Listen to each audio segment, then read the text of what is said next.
오늘 말씀의 제목은 이스라엘의 남은 자입니다. 남은 자. 오늘 본문은 이번 여름 수련회 때 말씀이라 그 첫 단락이 우리가 첫째 날 제가 첫 번째 단락에 했던 이야기가 오늘 이 본문이었어요. 그래서 이 주제가 조금 연결돼요. 엘리야. 그래서 엘리야에 대한 말씀을 나누었던 그 말씀이 오늘 첫 시작하는 말씀입니다. 오늘 본문의 도입을 보시면 우리 이번 주 어떤 분이 있으니까 조금 더 핵심만 이제 보면서 같이 나눌게요. 말씀을. 우리 첫 절인데요. 우리 1절 말씀을 같이 한번 읽고 같이 한번 또 나눠보겠습니다. 1절 같이 읽습니다. 시작. 그러므로 내가 말하노니 하나님이 자기 백성을 버리셨느냐 그럴 수 없느니라. 나도 이스라엘이요 아브라함의 친자라고 하여 아멘. 첫 번째는 바알에게 무릎 꿇지 아니한 자입니다. 기억나요? 바알에게 무릎 꿇지 않았다. 첫째 날 이틀 전이에요. 이틀 전이 기억나시죠? 바울이 이렇게 말해요. 하나님께서 이스라엘을 버렸습니까? 결코 아닙니다. 이 말이에요. 이게 무슨 말이냐면 절대 그럴 수 없습니다. 왜냐하면 내가 유대인이잖아요. 내가 사도 바울. 내가 유대인인 것이 바로 제 자신이 증거입니다. 이렇게 말하는 부분이 1절 말씀에 대한 그 의미예요. 그리고 2절, 3절 이제 넘어가는데 2절과 3절 두 절 말씀도 같이 한번 읽어보죠. 시작. 하나님이 그 미리 아신 자기 백성을 버리지 아니하셨나니 너희가 성경이 엘리야를 가리켜 말한 것을 알지 못하느냐? 그가 이스라엘을 하나님께 구원하는데 주여 그들이 주의 선지자들을 죽였으며 주의 제단들을 헐어버렸고 나만 남았는데 내 목숨도 장다이나 하니. 아멘. 이전에 무슨 일이 있었죠?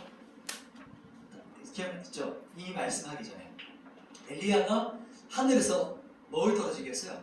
불이 떨어지게 해가지고 엄청난 기적이 일어났었죠. 그죠? 엄청난 기적이 일어났었고 그런데도 불구하고 이세벨이 어떻게 했어요? 내가 너 어떻게 한다? 죽여버리겠다 이렇게 했더니 그 말을 듣고 엘리야가 어떻게 됩니까? 낙심하죠. 그래서 그 낙심해서 어떻게 하냐면 생존을 위해서 도망가요. 살아남기 위해서. 그때 했던 말이 뭐냐면 이렇게 말하는 거예요. 2절, 3절 보시면 3절 뒷부분에 했던 그 말이 이거예요. 다 죽고 이제 나밖에 없습니다. 나만 남았다. 이 말을 하거든요.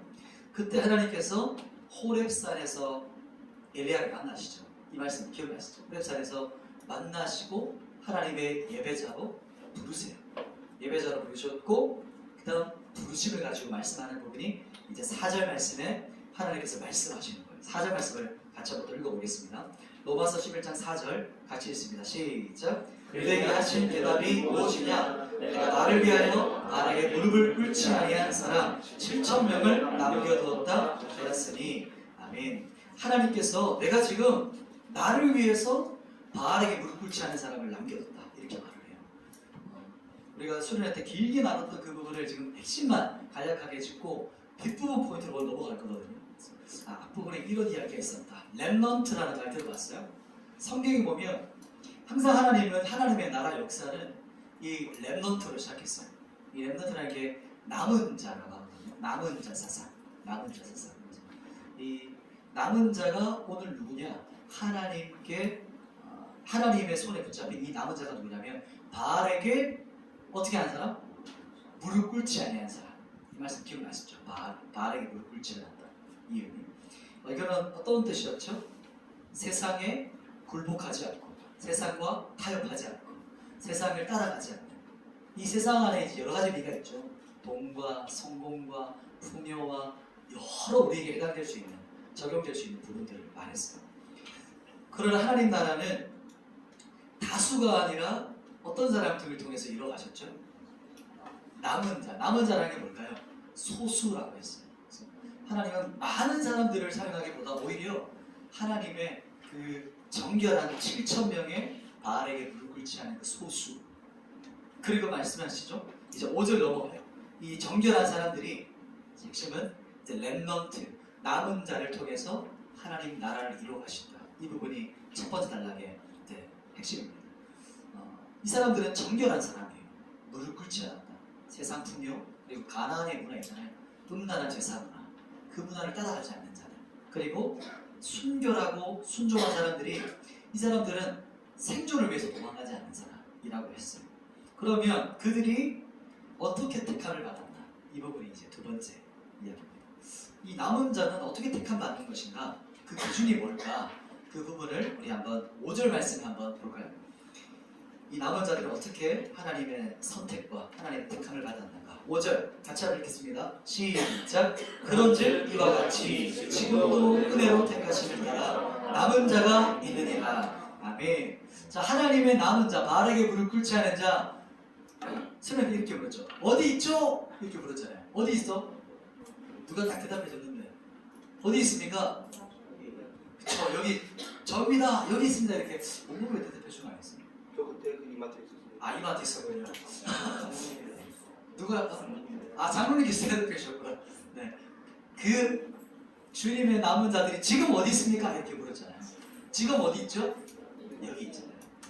이게 오래전 몇천 년 전에 쓰여진 성경이지만 성경은 사도 바울이 열왕기 때 있었던 말씀을 지금 사도 바울 시대 때 말하고 있고, 지금 우리는 사도 바울이 적은 이 로마서를 지금 우리가 읽으면서 이 말씀을 또 어디에 지금 우리에게 적용하고 있다, 이 말씀을 했었잖아요. 그죠? 그러면 하나님께 어떻게 택함 받았나? 그 부분이 5절 말씀에 같이 읽었잖아요. 뭐라고 하죠? 지금 은혜로 택하시를 받았어요. 은혜로 택함 받았다는 게 뭐죠? 어떤 의미죠? 은혜로 택함 받았다는 것은 6절에 또 해석을 해줘요. 그 다음 절에 어떤 의미냐면 6절 같이 한번 또 읽어보도록 하십시다.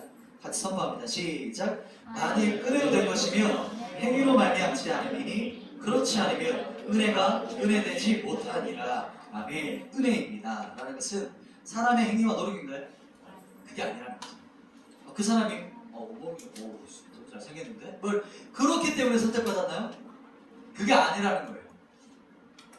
본인이 스스로 계속 인정하고 있어요. 잘생겼다고. 잘생겼어요. 근데 잘생겨서 택함 받은 게 아니에요. 예뻐가지고, 우리 민지장 두 사람이네요. 예뻐서 선택받은 게 아니고 어떻게 하나님께 택함 받았다고요? 은혜로 받았어요. 은혜로. 그 뜻은 뭐냐면 내가 뭔가 자랑할 것이 없어요. 내가 하나님의 백성이 됐어. 내가 하나님을 믿는 자가 되었는데 자랑할 게 있어요? 우리가 뭐 내세울 게 있어요? 없다는 거예요. 왜냐하면 그것은 하나님의 전적인 하나님의 주권 안에서 나를 긍휼히 여기셨고 나를 바라볼 때 그냥 은혜로 나를 택하신 거예요. 내가 너 사랑해 라고 택하셨다. 그래서 우리의 어떤 행위와 노력과 우리 어떤 것이 아무것도 없다. 이게 바로 은혜로 택함 받았다는 뜻이에요. 그것이 바로 은혜이기 때문에 우리의 반응이 뭘까요? 감사하고 주님 앞에 감격인 거죠. 그것이 바로 하나님께서 우리에게 원하시는 그 마음이고, 그렇다면 조금 택함을 받았다면 또 그렇지 못한 경우가 있잖아요. 그렇죠? 그렇다면 이 부분을 우리가 좀 살펴보고 싶은데, 오늘 포인트는 택함을 받지 못한 자들은 왜 그럴까요? 그 부분이 이제 택함 받지 못한 그 사람의 모습 혹은 특징에 대해서 7절과 8절에 나와요. 그 부분을 한번 우리 같이 한번 살펴보도록 할게요.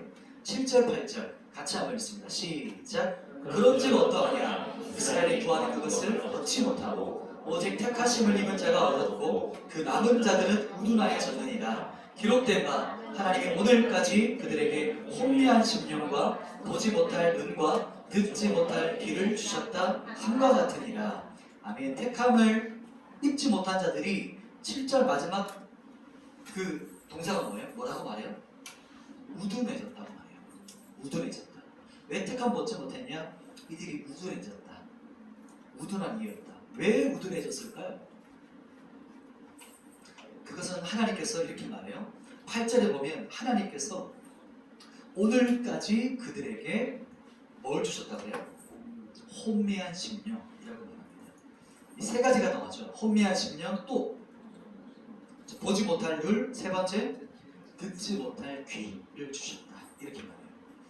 여기서 택함 받지 못한 사람의 세 가지 특징이 나와요. 첫 번째가 뭐였다고요? 혼미한 심령은 무감각한 심령을 말해요. 제가 이 세 가지를 이렇게 나눌 때 조금 무게가 있고 혹은 조금 어려운 말씀이 있을 수 있는데, 이 말씀을 보면서 우리가 자신을 한번 돌아봤으면 좋겠어요. 나는 지금 어떤 상태지? 첫 번째, 택함 받지 못한 사람의 하나님께서 우둔하게 하셨는데, 그 우둔한 사람의 특징들은 첫 번째가 뭐냐면 혼미한 심령인데, 혼미하다는 것은 무감각하다는 뜻이에요. 무감각하다. 구약에서는 이 단어를 뭐라고 설명하냐면 깊은 잠에요라고 해요. 깊은 뭐라고요? 잠에요. 살아있는데 자고 있다. 슬리핑, 자고 있다는 거죠. 그리고 구약에서는 잠에형이라고 말하고 이 신약에서는 무감각하고 마비된 심령 이렇게 우리에게 설명을 안 해요. 지금 나는 어떤가? 퀘스천 마크를 찍는 겁니다. 계속해서 말씀의 나를 돌아보는 거예요. 두 번째는 어떤 사람이냐면 보지 못할 눈은 통찰력이 없는 상태를 말해요. 그러니까 본다고 하면 우리 그냥 이제 물리적으로 눈이 좋아서 잘 본다. 그래서 뛰어넘는 거죠. 뛰어넘는 거예요. 어떤 거냐면 우리가 본다는 의미는 알아차는다. 잘 봐봐. 자 여기 봐. 이런 말은 뭐예요? 자 알아쳐야 돼. 여기서 네가 딱 인지해야 돼. 통찰력을 가지고 이해해봐. 이런 뜻이죠. 잘 봐. 이런 말입니다. 그리고 이 잘 본다는 것은 통찰하고 간파한다는 거예요. 그래서 물리적인 어떤 것만 보는 게 아니고 그 더 깊은 의미를 볼 수 있는 사람. 이것이 바로 본다는 거죠. 그리고 세 번째는 뭐냐면 세 번째 부분이 듣지 못할 귀를 말해요. 듣지 못할 귀는 뭐냐면 마음에 뭐하지 못하는 상태? 인지하지 못해요. 자 보세요. 들어요. 듣는데 마음에 인지가 안 돼요. 이걸 어떻게 표현하면 좋을까요? 어떤 느낌인지 알겠죠? 뉘앙스가. 똑같이 듣는데 어떤 사람은 듣는 귀가 있는 사람은 그 딱 의미를 듣고 마음에 뭔가 와닿기 시작합니다. 그리고 그 말이 들려지면서 제가 이 말씀을 하면서 자신을 돌아보자 했잖아요. 그러면 들으면서 자기를 돌아보게끔 하는 인지가 돼요. 그런데 듣지 못할 귀는 듣는데 멍한 거예요. 생각이 안 돌아가는 거예요. 그 내 마음을 살필 수가 없는 그 상태가 바로 듣지 못할 귀다. 이렇게 말을 합니다. 택감받지 못한 사람의 특징 세 가지 우리 앞에 노란색으로 이렇게 하이라이트를 해야 되는데 우리 짧게 돼 있잖아요. 한번 읽어볼까요? 첫 번째 시작. 혼미한 심령은 무감각한 심령. 두 번째 시작. 보지 못할 눈은 통찰력이 전혀 없는 상태. 세 번째 시작. 듣지 못할 귀는 마음에 인지하지 못하는 상태. 이 세 가지가 그런 어떤 하나님의 뭐랄까요? 택함받지 못한 상태라고 해요. 여기서 좀 깊은 이게 신학이기도 해요. 이 부분은 11장 뒷부분에 연결되기 때문에 이 부분은 뒤편으로 좀 넘기고 오늘 제가 여러분과 마지막 세 번째 좀 보고 싶은 거는 그러면 하나님께서 누구를 택하고 택하지 않았어요. 그러면 뭐 어떻게 하라고 했어요? 왜 이렇게 하셨을까요? 하나님 누군가는 은혜로 택하셨고 누군가는 무둔하게 하셨다. 이렇게 말하는 거예요. 그 의미가 뭔가 그 부분을 오늘 본문에서 한번 살펴볼 거예요. 마지막 부분입니다. 자, 보면 이제 마지막 부분은 11절과 12절이에요. 우리 마지막 두 절이죠. 11절, 12절을 같이 한번 읽어보도록 하겠습니다. 시작. 그러므로 내가 말하노니 그들이 넘어지기까지 실족하였느냐? 그럴 수 없느니라. 그들이 넘어짐으로 구원이 이방인에게 이르러 이스라엘도 시인하게 함이니라. 그들의 넘어짐이 세상의 풍성함이 되며 그들의 실패가 이방인의 풍성함이 되거든 하물며 그들의 충만함이니요. 세 번째는 하나님 나라의 역전 현상이에요. 예전에 그 영화가 엄청 저에게 인사이트가 있었어요. 캐리비안 해적 알죠? 아 우리 세대의 영화인가요?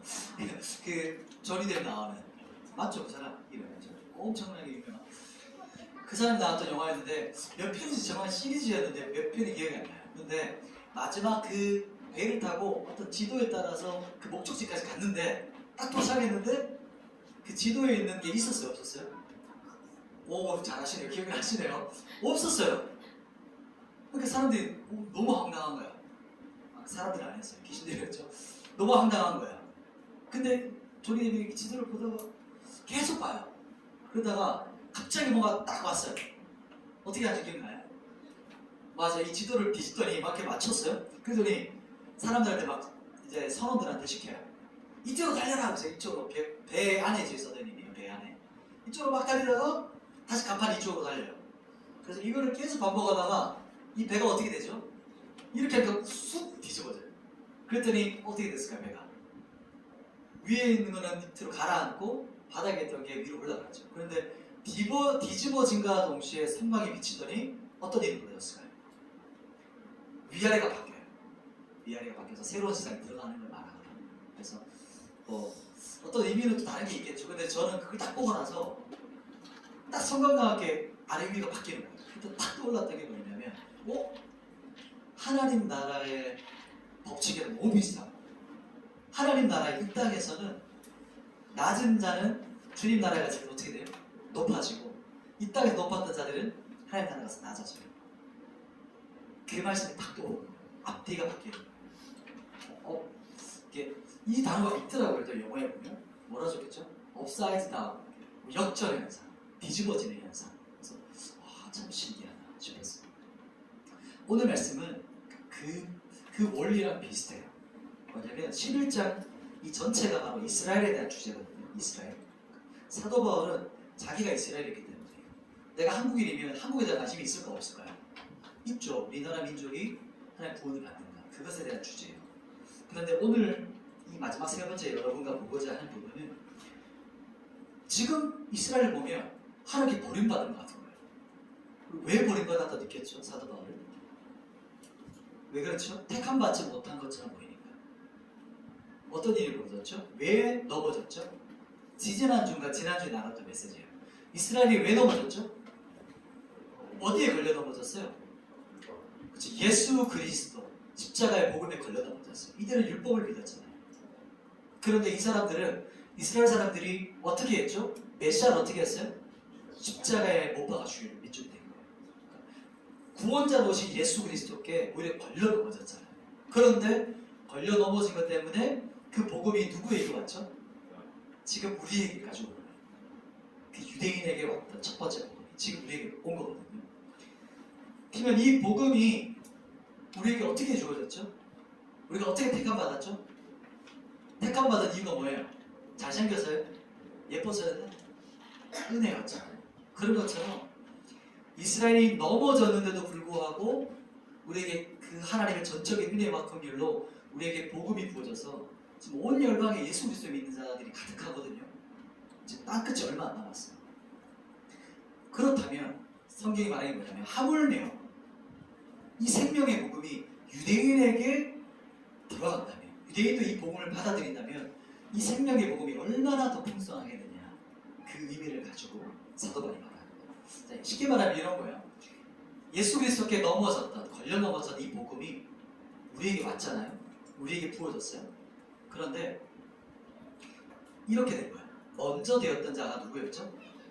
이스라엘. 나중된 자는 누구예요? 우리 이방인. 근데 지금은 누가 더 예수님을 잘 믿어요? 이방인이 더 잘 믿는 것처럼 보이는 거죠. 그래서 이 먼저 된 자들이 나중되고 나중된 자가 먼저 된다. 이렇게 말해요. 지금 우리한테 예를 들면 어떨까요? 지금 우리 공동체 청년부에 그런 느낌이에요. 내가 교회 먼저 다녔는데 내가 먼저 교회 다녔어. 그런데 분명히 내가 먼저 다녔는데 교회 얼마 안 다닌 사람이 있어. 그런데 하나님을 향한 믿음의 고백과 사랑이 나중에 예수 믿는 자가 더 뜨거운 거예요. 더 그 세대에서 말하는 거예요. 더 풍성한 거예요. 예수님께서 말씀하신 먼저 된 자가 나중되고 나중된 자가 먼저 된다. 이 목적이 뭘까요? 이유가 뭘까요? 그 이유가 뭘까요? 하나님께서 왜 이런 일이 일어나도록 허락하셨을까? 내가 분명히 먼저 다녔는데 왜 하나님, 제가 하나님 더 잘 믿는 것 같은가요? 이렇게 질문할 수 있잖아요.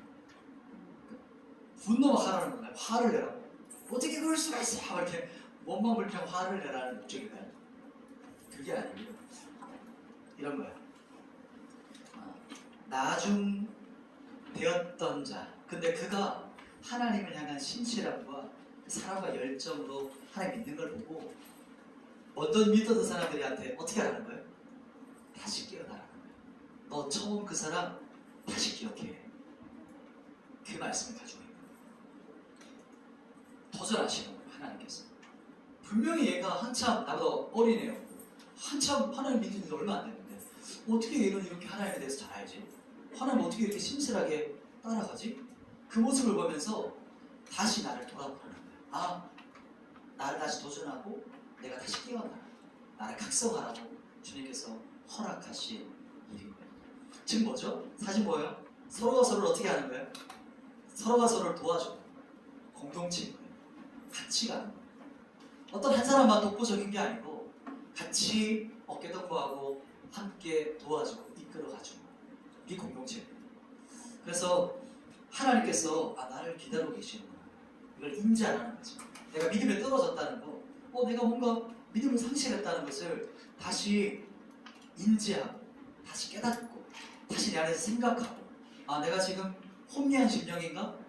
내가 지금 보고 있나? 내가 듣고 있나? 이 세 가지를 다시 돌아보는 거예요. 두 번째 대지 기억나요? 이 세 가지를 나를 다시 돌아보면서 다시 깨어나야 되겠다. 다시 깨어나야 되겠다. 다시 하나님 저에게 다시 믿음을 주세요. 이렇게 하기 위해서 그 목적 때문에 하나님께서 upside down, 뒤집어지는 현상들이 일어나는 거예요. 교회 안에서. 그것이 바로 우리의 목적입니다. 우리 하나님의 마음은 아버지 어머니 마음이에요. 부모님 마음이에요. 부모님이 있으면 첫째 아들이 잘 되고 둘째 아들이 힘들어. 그러면 부모님 어떤 마음이에요? 둘째 아들도 하나님 잘 믿고 인생을 잘 살면 좋겠다, 그 마음이거든요. 똑같아요. 말씀을 정리하겠습니다. 보면 첫 번째 우리가 나눴던 말씀, 바알에게 무릎 꿇지 않은 자. 우리 수련회 내내 나눴던 말씀이라서 핵심만 나눴어요. 렘넌트, 남은 자. 하나님 앞에 선택받은, 하나님의 정결한 7,000명의 사람, 세상 앞에 무릎 꿇지 않은 하나님을 따라가는 사람. 두 번째 나눴던 부분 뭐였죠? 택함 받지 못한 자의 특징은 우둔함이었는데, 이 우둔함의 특징이 세 가지였죠. 혼미한 심령, 무감각한 것. 두 번째는 보지 못하는 것. 분명히 보는데 통찰력이 없어요. 보는데 그 보는 게 다른 거예요. 세 번째가 뭐였죠? 듣지 못하는 귀였어요. 듣지 못한다는 것은 듣는데 마음에 남지 않는, 인지가 않는, 와닿지가 않는 그런 어떤 마음. 그래서 이제 둘째 날 굳은 마음을 제거한다. 그거가 연결되는 거예요. 마지막 이 세 번째, 이렇게 허락하신 이유는, 선택받은 자와 선택받지 않는 자가 있는 이유는 하나님 나라의 법칙이에요. 왜냐하면 먼저 되어서 다시 혼미한 심령이 될 수 있잖아요. 그러면 나중되어 있던 자가 먼저 된 자를 깨워줘요. 어떻게 얘를 이렇지? 다시 깨어나는 거예요. 그래서 하나님께서 원하시는 것은 먼저 된 자나 나중된 자가 같이 깨어나는 거예요. 함께 더 풍성하게 누리는 거예요. 그것이 바로 이스라엘과 이방인 모두에게 주신 이 복음에 대한 하나님의 큰 그림이에요. 목적인 거예요. 그래서 우리 이방인들이 지금 이렇게 막 일어나고 있잖아요. 그러면 다시 이스라엘들이 주님 앞에 돌아오게 되면 주님 다시 오시는 그날이 이제 확 눈앞에 와닿게 되는 겁니다. 우리 함께 찬양하며 기도하면 나갈 텐데, 우리 이번 여름 수련회 찬양이에요. 주제 찬양입니다. 예배 때 한번 나와주시면 감사하겠습니다.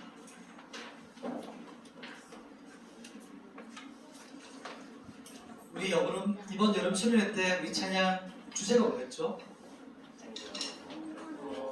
네, 우리 생존을 너무 부흥으로 했어요. 찬양은 어떤 찬양을 불렀죠? 우리가 주제가로 온전케들이. 네, 온전케들이. 부흥이 뭐죠? 부흥이 뭐예요? 가장 먼저 어디부터 되는 거예요? 나부터, 내 안에 내 속사람이 온전하게 됩니다. 온전하게 됩니다. 그래서 첫 걸음이고, 내가 온전하게 되면 우리 옆에 있는 사람들도 같이 온전하게 되면 이 공동체가 온전하게 되어서 부흥의 세계로 나아가는 것이다. 그것이었습니다. 뒤에 한번 꺼주시면 돼요. 같이 한번 기도할 텐데 반주 해주시면 돼요. 먼저는 자기 자신의 심령, 우리 수련회 때도 같이 기도했지만, 하나님 제 마음에 굳은 마음을 제거하시고 새 영을 부어주셔서 내 안에 혹시 찌그러지고 깨어진 마음이 있다면 주의 성령 후 불어주시고 그 루아를 넣어주셔서 회복되고 치유되고 살아나도록 기도했으면 좋겠고요. 또 한 가지, 옆에 있는 지체를 위해서 기도하십시다. 양옆에 있는 지체들이 하나님 안에서 온전하게 회복될 수 있도록, 그래서 우리 공동체가 하나님의 공동체로 살아날 수 있도록 기도했으면 좋겠어요.